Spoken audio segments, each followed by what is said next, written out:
صدمة جديدة وكارثة جديدة في قضية عريس المرج أحمد. المحامي بتاع هبة للأسف وصل للمرحلة اللي هو عايزها، وإن هو هيخفف لها العقوبة وهتبقى حبسها من 3 سنين لحد 7 سنين، وبعد كده هتخرج عادي تماما. تفاصيل هنشوفها مع بعض، بس في الأول صلوا على النبي. في محامي تبع قضية هبة طلع على ابلكيشن التيك توك وحاول يشرح جميع الأوجه بتاعة القضية، وقالك احنا هنا بنواجه قضية بتجني 3 طرف. الطرف الأولاني إن هي تكون متعمدة تقتله، الطرف التاني إن هي تكون ما تقصدش تقتله، مجرد إن هي بتضرب ضربة كده وهو مات، يعني ضربة أدت إلى موت. أو اتجاه التالت وإن هو كان بيحاول يضربها وهي بتدافع عن نفسها فمات. فقالك الأولانية اللي هي بتحاول تدافع عن نفسها ومات، قالك هنا ساعتها العقوبة هتكون ان هي ممكن تتحبس 15 يوم وتخرج لنا تاني. وما يا صلاة النبي، ده ايه السهولة دي؟ ده انتوا هنا بتعلموا الناس ان هي تقتل بمنتهى البساطة والسهولة. يعني انا مثلا لو عندي ابن بجوزه واتفاجئ ان بعد كام يوم راجع لي جثة، انا مش فاهمة الموضوع بقى آية مقلوبة. يعني اللي عنده ولد يخاف عليه واللي عنده بنت يخاف عليها، وحسبي الله ونعم الوكيل في المحاميين اكلين لحوم البشر. المحاميين اللي ما بقاش عندهم رحمة، المحاميين اللي ما فكروش ثانية في عيالهم. لما انت بتحاول ان انت بالثلاث طرق وبثلاث البنود اللي انت قلتهم بتحاول تخرج متهمة من القضية، انت ما فكرتش ان ابنك يقع في ايد واحدة زيها؟ ما فكرتش ان بنتك تقع في ايد واحد زي عريس المنوفية؟ انتوا ما بتفكروش في الحاجات دي تماما. انتوا ما بتفكروش بان انتوا لما تيجي تطلع تقول لنا كده ان القضية بتاعت هبة بتدل على 3 حاجات، وان كل حاجة بتاخد فيها عقوبة ايه، ودي اللي انا هقولها لكم دلوقتي.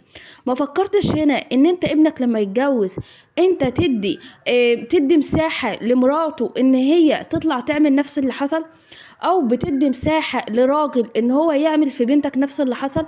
وابسط ما فيها هيقولك العقوبة كذا. ولما تطلع وتصيح وتصرخ وابني او بنتي، مين اللي هينجدك ساعتها؟ مين اللي هينجدك ساعتها وانت اللي طالع بنفسك بتقول على القواضي كذا وكذا وكذا؟ قال ايه بقى؟ قال لك اول واحده معانا ان هي لو كانت بتدافع عن نفسها، يعني هو لو كان جه يضربها بالسكينه زي ما هي بتقول وجات تدافع عن نفسها فالسكينه دخلت فيه، فهنا هي ما كانتش تقصد، وهنا ده يعتبر دفاع عن النفس، وبيبقى السجن من 15 يوم، يعني ابسط ما فيها 15 يوم. ليه؟ عشان هي ست مضطريه ان هي تدافع عن نفسها. وعشان كده قلت لكم في الاول خالص ان هبه محامي بيلاعبها. المحامي عمال يماطل في القضيه، المحامي هو اللي عمال يقول لها تقول ايه وما تقولش ايه. عشان كده كل مره بتيجي في التحقيقات بتتقال ما كنتش اقصد، وبيتقال معاها سيناريو جديد. السيناريو الاولاني لما قالت ان انا كنت واقفه في المطبخ ولقيته عمال يضرب فيا ويشتمني، وقالت انا كنت بدافع عن نفسي ومعرفش ايه اللي حصل، اتفاجئت ان هو بيقع على الارض. المحامي طلع قال لك هنا لو كان الموضوع اتصدق هتاخد حبس 15 يوم وبعد كده هتطلع. طيب البند التاني قال لك ايه بقى؟ قال لك ان هي لو كانت مجرد هي خافت منه ان هو بيضربها وهي خافت منه وهي خبطته، والخبطة هي اللي أدت للموت، يعني هي ما كانتش تقصد تموته. فاهمني؟ يعني هي اللي هو دماغها كله ترجم اللي هو اخبطيه بالسكينة. هنا بقى ضربة أدت للموت، هنا بقى هتاخد كام؟ من 3 سنين ل7 سنين حبس. وبعد كده هتخرج تشرفنا وتتجوز غيره وتقتله. خلاص، ما هو الموضوع سهل بقى، وان هو هيبقى المحامي الخاص بيها وبعيلتها. اي حد يقتل بقى المحامي هيطلعه باي بند من البنود اللي طالع يرصها على ابلكيشن التيك توك. طيب تالت حاجة بقى معانا وقالك دي حاجة نستبعدها، ان هي تكون متعمدة تقتله. طب حضرتك يا سي المحامي نستبعدها ليه بقى؟ بما ان انتوا بتقولوا ان اثناء تفريغ الكاميرات شفتوا حد طالع، وكمان ده تفريغ الكاميرات ده حاجة تانية. ده انا هقول لك اصلا هو قال ايه على تفريغ الكاميرات عشان يثبت ان مفيش طرف تالت في الموضوع بيحاول ينفيه. تمام؟ طيب قالك ايه بقى؟ قالك ان هي لو متعمدة القتل، يعني لو كان في قتل مع سبق الاصرار والترصد، ده هنا بتاخد يا اما مؤبد يا اما سجن سجن مشدد. وده بيبقى من 15 سنة ل25 سنة. بس ده في حالة ايه بقى؟ في حالة ان هي تكون متعمدة تقتله، ودي هي مش متعمدة تقتله. تمام، يعني قال لك الكلمة وبعدين قال لك لا هي ما كانتش متعمدة تقتله. تمام.